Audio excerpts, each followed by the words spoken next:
Jadi ada seorang ayah yang mencari pembunuh dari anak gadisnya sampai-sampai beliau memasang sketsa wajah pelaku di billboard yang besar supaya kasusnya segera terpecahkan. Begini ceritanya. Pada tanggal 18 Juni tahun 2002, ada seorang pemuda bernama Tyler Kemp berusia 17 tahun lagi mencari kakaknya di sebuah kolam renang umum di John County, Texas City, Amerika Serikat. Waktu itu ya, Tyler agak kebingungan nih karena biasanya setiap kali dia menjemput kakaknya itu udah ready pulang nih. Ini tumben kok sekarang dicari kemana-mana nggak ada. Diketahui ya, kakaknya Tyler itu bernama Alexandra Kemp atau biasa dipanggil Ali, berusia 19 tahun yang juga seorang mahasiswi cantik semester akhir di Kansas State University. Pada waktu itu kuliahnya lagi liburan musim panas nih. Jadinya dia mengisi liburannya dengan magang bekerja sebagai penjaga kolam renang. Dan untuk setiap hari selanjutnya, setiap pagi nih ya, Ali tuh bakalan bekerja, lalu sorenya dia bakalan dijemput pulang tuh sama Tyler, sama adiknya. Anehnya, pas hari itu, pas Tyler jemput, dia sama sekali tidak melihat keberadaannya Ali. Padahal ya Tyler udah mondar-mandir nih keliling komplek kolam renang. Tadinya Tyler mau tinggalin Ali aja, kayak palingan si Ali udah pulang duluan tuh, mampir hangout bareng sama temennya. Tapi pas Tyler periksa ke ruang office, dia menemukan kalau tas, dompet, bahkan juga HP-nya Ali masih tersimpan rapih. Yang artinya Ali masih ada nih di dalam komplek kolam renang, karena nggak mungkin dia pergi meninggalkan barang bawaannya. Nah, dikarenakan punya firasat yang nggak enak, Tyler langsung telepon ayahnya nih, coba dia untuk datang ke sini sekarang juga. Gak lama kemudian, ayah dari Tyler dan Ali yang bernama Roger Kemp tiba nih di kolam renang. Waktu itu dia langsung diceritain sama Tyler perihal Ali. Pas ini ya, Roger langsung pergi ke ruang office. Dia pengen nanya nih perihal Ali ke rekan kerja, penjaga, security, atau orang lain lah. Ternyata di ruang office udah nggak ada orang sama sekali, yang bisa jadi Ali adalah orang terakhir nih yang seharusnya pulang. Ya udah deh, Roger dan Tyler langsung menyisir tuh seluruh sudut ruangan di komplek kolam renang, mulai dari kamar mandinya, kantinnya, pintu depan, pintu belakang, gudang, semuanya dicari. Walaupun begitu, anehnya mereka berdua masih belum melihat penampakannya Ali. Nah, pada momen ini ya, Roger notice ada satu ruangan nih yang belum mereka periksa. Ruangan tersebut adalah ruangan pompa kolam renang dan kondisinya itu lagi terkunci. Dirasa ini adalah harapan terakhir mereka, Roger dan Tyler buka paksa nih pintu ruangan tersebut. Dan pas terbuka, mereka melihat ada semacam kain terpal gitu, kayak menggulung sesuatu. Tapi pas mereka perhatikan baik-baik, mereka kayak mendengar ada suara erangan kesakitan dari balik kain terpal. Dengan perasaan ngeri ya, Roger dan Tyler membuka tuh gulungan kain terpal ini. Disinilah firasat buruk mereka pada akhirnya terjawab. Isi dari gulungan kain terpal ini adalah Ali yang waktu itu tidak memakai celana, tubuhnya penuh dengan luka memar, dan di kepalanya jelas banget tuh ada luka pukulan. Dikarenakan Ali masih bernafas ya, tapi kondisinya kritis nih, Roger dan Tyler langsung memanggil ambulans. Sayangnya di perjalanan, Ali meninggal dunia. Pada waktu itu ya, kasus kematiannya Ali menjadi viral di Kansas City dan dinyatakan secara resmi juga sebagai kasus penghabisan. Pasalnya, hasil otopsi menunjukkan kalau Ali mengalami cedera parah di bagian kepala dan terdapat bekal luka cekikan di sekitaran leher. Selain itu, luka memar di tubuhnya merupakan bukti bahwa Ali sempat melakukan perlawanan hebat ketika dia lagi diserang sama si pelaku. Lalu, dikarenakan Ali ditemukan tidak mengenakan celana, jelas ini adalah pertanda bahwa pelaku sempat melakukan pelecehan seksual, yang artinya ada seseorang yang jahat banget yang melukai Ali sampai dia meninggal dunia. Polisi waktu itu memeriksa TKP nih dan menemukan satu petunjuk penting. Petunjuknya ini adalah ada semacam tutup botol gitu yang terdapat jejak DNA seorang pria. Jejak DNA-nya ini dicocokkan tuh dengan jejak DNA yang terdapat di pahanya Ali dan ternyata hasilnya adalah sama. Sayangnya pada saat polisi mencocokkan jejak DNA ini ke database mereka, tidak ada satupun yang cocok. Bisa dibilang pelaku dari kasus penghabisannya Ali adalah orang baru nih di dunia kriminal.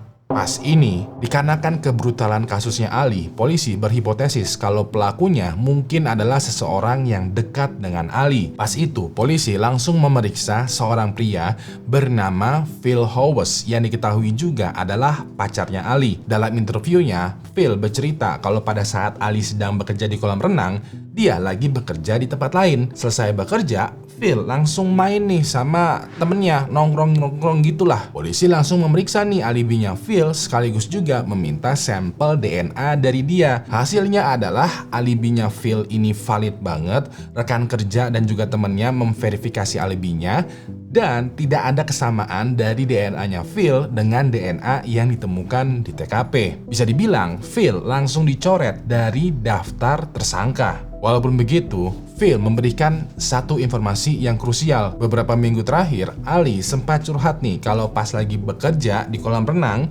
dia merasa kayak lagi diliatin gitu. Ali nggak tahu nih siapa yang melihat atau menstalking dia karena kolam renangnya ini tempat umum. Lagi pula ya, Ali tuh sering digodain lah, semacam di catcalling gitulah sama pengunjung kolam renang. Ali mengabaikan tuh catcallingnya. Dia kayak udah mati rasa lah di catcalling. Tapi yang ngebuat dia tidak terbiasa adalah perasaan seakan-akan ada yang melihat dia seperti ingin memangsanya. Satu informasi ini diperkuat lagi dengan kesaksian dari seorang remaja bernama Laurel yang merupakan juga sahabatnya Ali. Kepada polisi, Laurel sempat bercerita kalau pada siang harinya sebelum Ali ditemukan meninggal dunia, dia sempat menelpon Laurel. Dalam panggilan telepon ini, Ali bilang, "Aduh, feeling gua nggak enak nih di tempat kerja. Kira-kira lo bisa jemput gue lebih awal nggak? Bantuin gue cabut lah, nanti kita sekalian hangout deh." Laurel dengan sipulnya menjawab, "Kuilah." Ya udah deh, sekitaran jam 3 sore, Laurel datang nih ke komplek kolam renang untuk menjemput Ali. Pas sampai di kolam renang, Laurel sempat keliling sebentar tuh ya mencari keberadaannya Ali. Di sini dia berpapasan dengan seorang pria berambut botak tipis gitu keluar dari ruangan pompa, mengunci pintunya, lalu tersenyum dan melambaikan tangannya gitu, kayak say hi kepada Laurel. Laurel yang nggak tahu apa-apa ikutan manggut dan senyum kayak membalas say hi-nya lagi sambil melihat pria ini pergi menggunakan mobil truk pick up-nya. Nah, di momen ini ya, Laurel mengira kalau pria tadi adalah bosnya Ali yang mungkin mengetahui rencananya dia untuk mengajak Ali bolos bekerja. Maka dari itu, Laurel yang sekarang salah tingkah itu pergi dari komplek kolam renang. Pas ini ya, polisi langsung membuatkan nih sketsa penampakan dari pria misterius yang keluar dari ruangan pompa. Seperti yang lo lihat, pria ini memiliki rambut tipis nyaris botak gitu, pipinya tembem tebel, dan perawakannya mungkin kayak bapak-bapak. Ya udah deh, polisi langsung menyebarkan sketsa ini ke media lokal, berharap pria ini menyerahkan dirinya kepada polisi untuk diperiksa atau setidaknya ya warga bisa memberikan laporan lah perihal pria tadi. Selain itu juga di circle-nya Ali, entah itu ayahnya, adiknya, sahabatnya, pacarnya, dan lain semuanya, berusaha juga tuh menyebarkan sketsa pria ini. Mereka berkeyakinan kalau pria inilah pelakunya secara dia terlihat keluar dari ruangan pompa sesaat sebelum Ali ditemukan kritis di sana. Sayangnya, selama beberapa bulan kemudian gak ada tuh satupun warga, keluarga, atau media yang melaporkan kalau mereka melihat penampakan pria ini lagi. Bahkan ya, ketika Roger menanyakan ke komunitas lokal yang ada di sekitaran rumah atau komplek kolam renang, mereka semua itu pada nggak kenal. Bahkan juga ya, Roger itu sempat membuat sayembara gitu berhadiah $25.000 bagi siapapun yang berhasil memberikan info perihal pria misterius tadi. Wali kota, polisi, dan juga pihak berwajib setempat itu menambahkan nih hadiah sayembaranya sampai-sampai total hadiahnya itu mencapai $50.000. Atau kalau disesuaikan dengan inflasi sekarang dan dikonvert ke rupiah, kurang lebih jumlahnya adalah 835 juta Walaupun begitu, selama 1 tahun kemudian masih belum ada juga nih info yang masuk perihal pria ini. Pas ini, Roger berpikiran kalau pria ini yang diduga adalah tersangkanya bukanlah warga lokal. Secara jejak dan penampakannya itu udah hilang semenjak dia keluar dari ruangan pompa. Roger pun berpikiran, jangan-jangan apa dikarenakan kasus ini tidak viral, makanya nggak ada info yang masuk nih. Ingat ya, ini kasusnya terjadi pada tahun 2002. Kalau kasusnya terjadi di 2025, mungkin Roger bisalah memviralkan lewat sosial media. Tapi sebagaimana yang lo tahu, pada tahun 2002, sosial media itu belum ada. Jadinya gimana nih cara ngebuat kasusnya Ali viral tanpa menggunakan sosial media? Roger waktu itu kepikiran sebuah ide. Gimana kalau kita menyewa billboard supaya semakin banyak orang yang melihat sketsa pelaku? Roger bermaksud tuh memviralkan sketsa pelaku dengan billboard karena semakin banyak orang melihat, semakin banyak nih laporan yang masuk, dan semakin cepat pula kasusnya diselesaikan. Ya udah deh, waktu itu Roger menghubungi pihak kepolisian dan juga pihak berwajib ya, mau nanya perihal budget untuk nyewa billboard. Polisi dan pihak lainnya menjawab kalau mereka nggak punya tuh budget untuk nyewa billboard karena sebelumnya tuh mereka nggak pernah melakukannya. Ya udah deh, Roger lalu berinisiatif untuk mendatangi agensi billboard lalu menyewa sendiri tuh billboardnya. Waktu itu agensi yang didatangin Roger bernama Lamar. Dan pas Lamar mendengar ceritanya Roger perihal tujuannya menyewa billboard ya, mereka langsung menggratiskan semuanya. Bahkan ya, Lamar bersedia membantu Roger memasang poster sketsa di 3 tempat berbeda yang strategis banget, kayak di perempatan jalan, di boulevard, dan juga exit atau masuk jalan tol. Jadilah terpampang nih sketsa wajah pelaku, mobilnya, ciri-cirinya, dan juga keterangan untuk menghubungi pihak berwajib. Hasilnya, dikarenakan sekarang ada banyak nih yang melihat sketsa billboardnya ini, banyak tuh laporan dan juga tips yang masuk ke Roger. Pas ini ya, polisi dan Roger langsung tuh memilah-milah tips atau info yang sekiranya berpotensi menjadi petunjuk. Mereka telusurin tuh semua informasi kesaksian yang bilang kalau mereka tuh pernah melihat atau bertemu dengan buronan yang sketsa mukanya terpanjang besar tuh ya di billboard. Walaupun begitu, walaupun Roger dan polisi selalu aja memeriksa semua orang yang dilaporkan ini ya, mereka selalu mentok di jejak DNA. Jadi semua orang yang dilaporkan mirip itu diambil tuh sampel DNA-nya, lalu dicocokkan dengan jejak DNA yang ditemukan di TKP.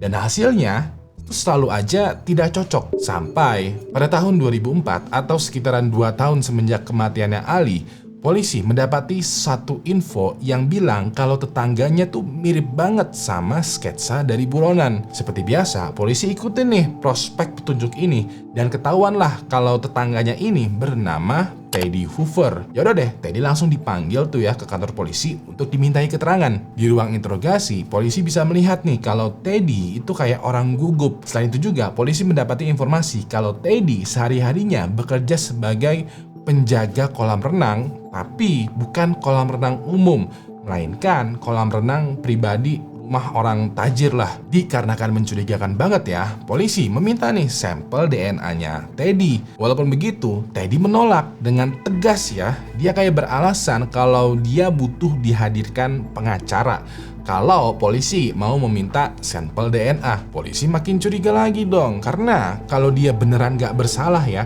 buat apa dia perlu menghadirkan pengacara? Tapi namanya juga hukum ya, polisi itu mesti bermain sesuai peraturan. Ya udah deh, dikarenakan tidak ada bukti yang bilang kalau Teddy adalah pelakunya dan dia juga meminta kehadiran pengacara, mau nggak mau polisi untuk sementara waktu melepaskan Teddy. Sayangnya minggu depannya pas pengacaranya udah hadir, Teddy-nya yang malah nggak hadir. Dikabarkan ya, Teddy ternyata pindah bersama pacarnya ke Connecticut, sebuah daerah yang jaraknya itu 2000 km dari Kansas. Pada momen ini polisi kehilangan jejaknya Teddy nih. Bisa dibilang ya, Teddy berhasil kabur. Walaupun begitu, polisi nggak kehabisan ide nih ya. Mereka yang tadinya mengincar Teddy, sekarang mengincar pacarnya Teddy. Dan pas pacarnya Teddy tertangkap ya, Dia bercerita kalau Teddy ternyata punya dua identitas. Dikabarkan ya, selain bernama Teddy, dia juga memiliki identitas bernama Benjamin Appleby. Dan pas polisi periksa backgroundnya di database, mereka menemukan kalau Teddy dan atau Benjamin ini memiliki banyak catatan kriminal. Diketahui ya, Teddy atau Benjamin itu pernah terlibat dalam kasus perampokan, pelecehan, dan juga mempunyai surat perintah penangkapan aktif. Polisi semakin yakin nih kalau pelaku dari kasus penghabisannya Ali adalah Teddy Benjamin karena dia adalah seorang buronan yang selama ini sebenarnya lagi kabur. Dengan menggunakan berbagai macam cara, polisi pada akhirnya berhasil nih menangkap Teddy atau Benjamin. Pada tahap ini ya, riwayatnya Teddy Benjamin itu udah dipastikan tuh ya masuk ke dalam penjara. Secara ada surat perintah penangkapan aktif yang bilang kalau dia terlibat kasus perampokan dan pelecehan. Walaupun begitu, polisi sengaja tekan Teddy Benjamin untuk mengakui kalau dialah yang menghabisi Ali, supaya hukumannya dia tuh jadi double lagi nih ya. Polisi bisa aja nih mencocokkan DNA-nya Teddy Benjamin dengan jejak DNA yang mereka temukan di TKP. Tapi ini kan membutuhkan banyak waktu. Nah, dikarenakan polisi udah gemes banget nih ya, mereka menggunakan taktik psikologi. Waktu itu di ruang interogasi, polisi menunjukkan nih foto-fotonya Ali yang ditemukan dengan kondisi udah naas pas dia masih berada di ruangan pompa. Pas melihat foto-foto ini, Teddy Benjamin itu semakin lama semakin gelisah.